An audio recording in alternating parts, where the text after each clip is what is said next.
কোন চালু থাকা সামাজিক প্রকল্প বন্ধ হচ্ছে না।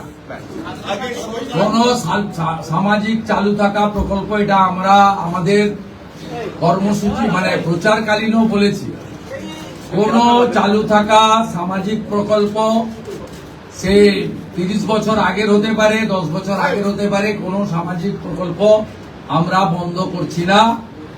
আমরা পেপারলেস অফিসও করব, আমরা সমস্ত পোর্টালগুলোকে আপডেটও করব এবং সমস্ত বেনিফিশিয়ারি ডিবিটির মাধ্যমে, যেটা নরেন্দ্র মোদীজির নেতৃত্বে দেশের সরকার করেছে, ডাইরেক্ট বেনিফিট ট্রান্সফারের মাধ্যমে হবে এবং সবটাই স্বচ্ছতার সঙ্গে হবে।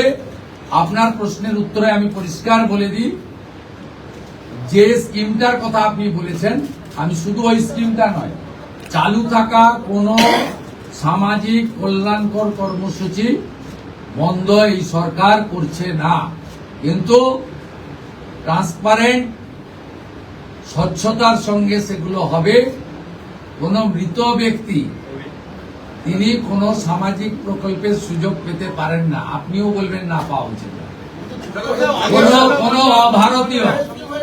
কোন অভারতীয় তিনি ভারতের কোন প্রদেশ বা জাতীয় সরকারের কোন বেনিফিট তার পাওয়া উচিত নয়। অর্থাৎ আমার প্রশ্নে, আপনার প্রশ্নের মধ্যে আমার সব উত্তর আছে।